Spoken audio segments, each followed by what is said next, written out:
there you have it, ladies and gentlemen. Apple's first event is now confirmed for 2022. The invites just went out, and of course, there's a lot to talk about, and of course, I will be live streaming on the date listed in the title, before the event, during the event, and probably a little bit afterwards, but primarily we're going to be focusing on what to expect at this event, some mysteries, some wild cards, some things that are all but confirmed, but not quite confirmed at this point, that we'll be knowing more and more about in just a couple of days. Let's begin.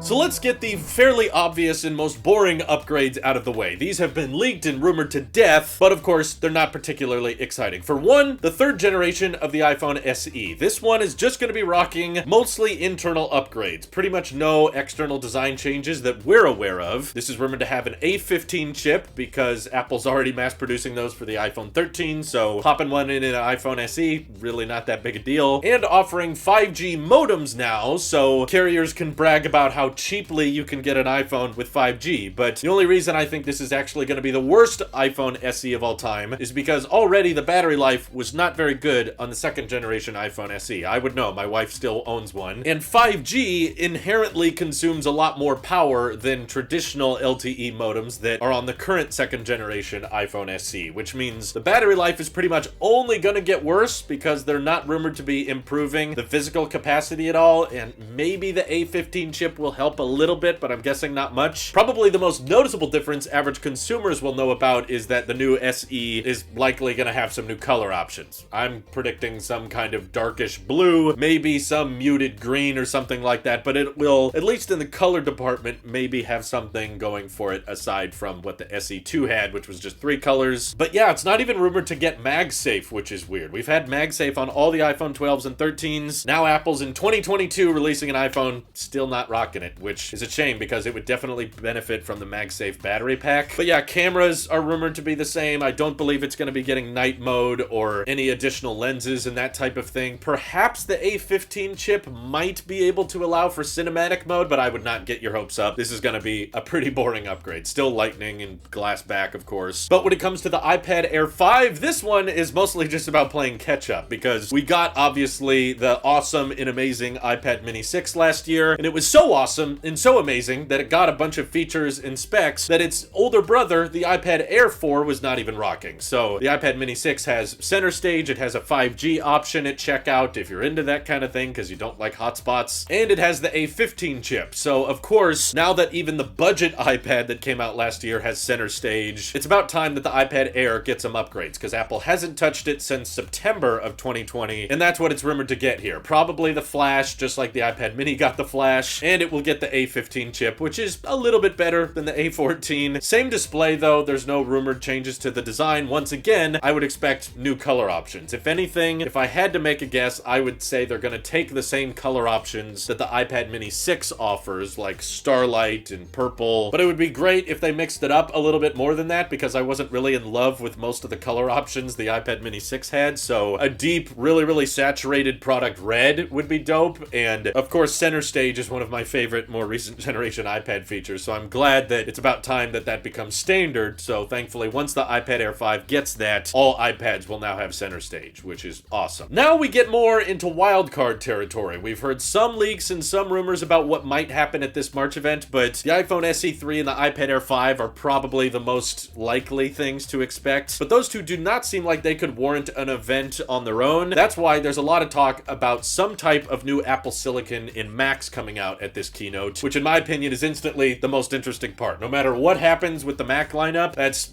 totally gonna have my interest over whatever Apple does with the new iPhone and iPad. But one leaker that speaks pretty much just through Mac rumors claims that Apple has the M2 chip ready, which is a big deal because it's the first time we're actually getting a sequel, a follow-up to Apple Silicon that's going in a Mac. We'll see how much more efficient it can get. It's rumored to have a 10-core GPU instead of 8, and probably have those individual cores get more efficient and more powerful to once again just wipe the floor with Intel and Qualcomm and just make incredibly efficient chips that are very powerful. And that Mac Rumors leaker is saying that it's going to make its debut in a very traditional looking 13-inch MacBook Pro. This one's a bit weird because we were all expecting the touch bar to be scrapped, but this rumor is suggesting that there will be no design changes with the 13-inch MacBook Pro, just a CPU upgrade that maybe allows for a little bit better battery life and a bit better performance, but still expect the 2 Thunderbolt ports and the headphone jack, still has a touch bar, and still has that typical LCD 13-inch display. Later in the year, there's rumored to be like an M2 MacBook Air, which would be more colorful and very thin and lightweight, and it will not use the current M1 MacBook Air design, but that's something Apple wants to save for later, I guess, and probably not going to be ready at this keynote. The other rumor that's still floating around that I have a harder time believing is that Apple has an M1 Pro or an M1 Max version of the Mac Mini ready to ship that we were all expecting to see last year, but it didn't happen. Perhaps now that Apple has caught up on a lot of the 14-inch and 16-inch MacBook Pro orders, they would feel a bit more comfortable taking their powerful silicon and putting it in a more efficient design that's more affordable, that would probably only cost somewhere between $1,100 or $1,200. But I have a theory that Apple knows how perfect that Mac Mini would be, and they know so many people would want to buy that it would start to cannibalize some of their MacBook Pro sales or even some of their iMac Pro sales once that is ready to come out later in the year. So again, don't expect any new iMacs at this keynote. If anything, maybe they would throw the M2 chip in the 24-inch iMac just because they can, but no leaker or analyst has suggested that. So I'm predicting there will be a Mac Mini refresh at some point this year, maybe not at this keynote, but that Mac Mini refresh will just be the M2 chip, and that will allow for maybe some better Thunderbolt controllers, and because the M2 chip is faster than the M1, it'll be able to replace the space gray Intel Mac Mini that is still lingering on the website. So they'll say, yes, the Mac Mini is better and it's faster than it was before, but M1 Pro and M1 Max, those are going to be reserved for the higher end machines. You're going to need to spend $2,000 on a 14-inch MacBook Pro or $2,200 or $2,500 on the iMac Pro when that inevitably launches later in the year with Mini LED. But unfortunately, according to Ross Young, who's proven to be a fairly reliable supply chain analyst, he's saying don't expect the iMac Pro at this event. Also, probably don't expect a standalone monitor of any kind. I don't think that's going to be ready. I would love it if we got some surprises though. Some on my list are like a larger size HomePod, maybe one with a display, running some heavily modified version of tvOS. Just kind of something more than just like the $99 speaker. I think that if you want to make a smart speaker more expensive than that, it should have a display that can, you know, play videos or be great at FaceTime with a center stage camera, and of course watch all the latest and greatest from Apple TV Plus on that little display. Also, there's rumored to be AirPods Pro upgrades later in the year, but not at this event, so it would be great if they were actually ready to refresh the AirPods Pro, but sadly, I don't expect there to be any changes at this event, which is why I want to re-emphasize March events statistically are usually not that big a deal. Usually that's when Apple just kind of does little spec upgrades and little minor refreshes here and there. Last year was an exception. That was probably the biggest spring event I've ever seen Apple do, but typically the big redesigns and the big announcements they want to save for Quadruple UDC in June or at an iPhone event in September or a dedicated Mac event in October. So don't expect huge giant upgrades or huge giant announcements at this event. Maybe they're going to come out with some new Apple services tier, or there's been talk of Apple having like a classical version of the Apple Music app. Yeah,